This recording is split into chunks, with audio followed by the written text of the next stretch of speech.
All right, 9:14, everybody. The Rebecca Minkoff brand has been described as edgy, bohemian, feminine, all with a touch of rock and roll. And with years in the making, the company continues to be a force in fashion. Take a look. I'm putting on a show for you. Let's go. I'll do it like you want me to. At age 18, designer Rebecca Minkoff made her way to the Big Apple to pursue her dreams. In 2001, she created a version of the iconic I Love New York t-shirt for a capsule collection. And when actress Jenna Elfman wore it during a late-night TV appearance, people took notice. A few years later, Rebecca designed her first handbag, the now famous Morning After bag, also known as the MAB. In 2009, she introduced her first ready-to-wear collection. Today, her global brand includes apparel, footwear, jewelry, accessories, and of course, handbags. There you go. So Rebecca is here with us this morning to celebrate the paperback release of her best-selling book, Fearless, The New Rules of Unlocking Creativity, Courage, and Success.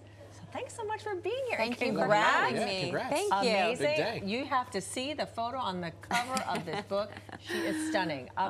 You have built quite an incredible career and a whole industry, a brand. And you moved here when you were 18. So did you know already at 18, this is what I plan to do, and just all kind of easily laid out, or a lot of challenges? A lot of challenges, and there's still challenges to this day. I mean, I think at 18, I moved here with this being the dream. But you see a lot of people who move to New York City to achieve their dreams. You know how hard it is. Yeah. And so the fact that I'm here because of an incredible team, it's not just me, is what every designer wishes for.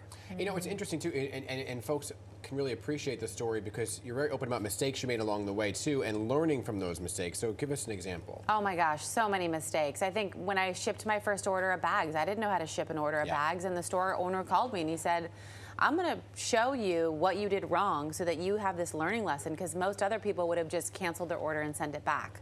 But you can't ship product this way. So he took me through it. It was mortifying, but I learned a lot.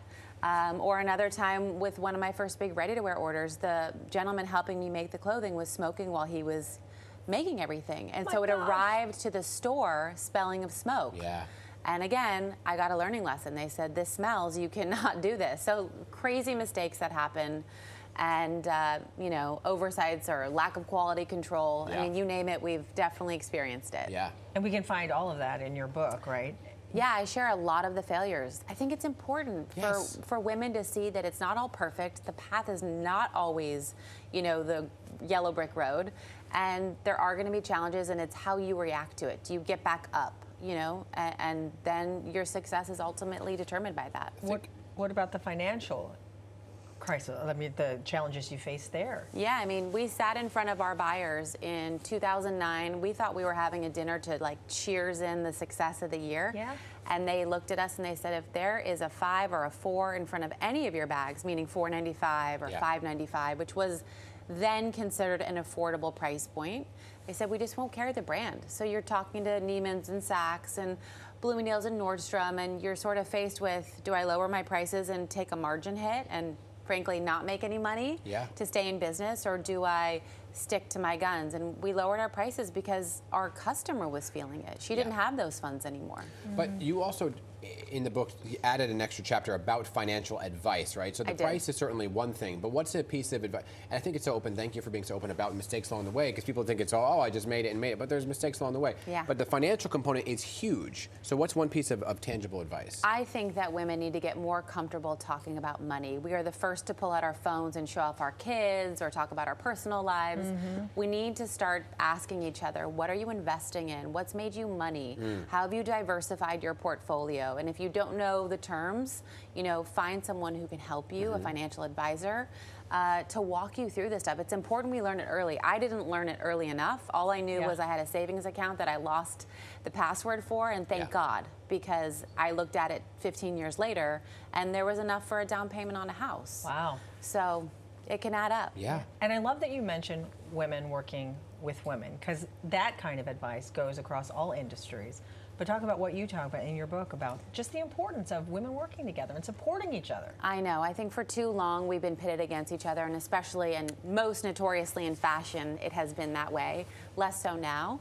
And I think there are enough, you know, brands, businesses, consumers, we can all exist and we can all support each other, and that's when the magic happens. You know, I could sit here and say, I'm never going to promote another handbag brand. Why not? You know, or I'm never going to wear another designer. Like, there's a big consumer market out there, and if we show support, we all rise faster. Yeah. I want to talk about, while we have you here, some breaking news that you made. Okay, I was just happening to be perusing through the New York Post this morning, and there's this article about you and how one season was it for you for Real Housewives of New York City. What was the decision behind saying, okay, this wasn't for me? You know, I have a lot of incredibly exciting things in the works. This is our 20th year in business. I have my book, my podcast, my kids. And if I'm going to take anything on in my life at this point, I want it to be additive, and I don't want it to be negative. And I just felt like it wasn't the right fit. Did you feel the show was negative? I just feel like there's a lot of negative connotations around it and women behaving that way. And I think I went in thinking it was going to be a little different. Well, bravo to you. Thank you. No pun intended. Sorry.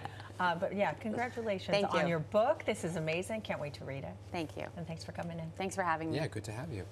All right, everybody, 9:20. Oh, by the way, you could see Rebecca at the 92nd Street Y event, Fashion Icons with Fern Malice. It takes place this Monday at 7:30 p.m. And pick up the book.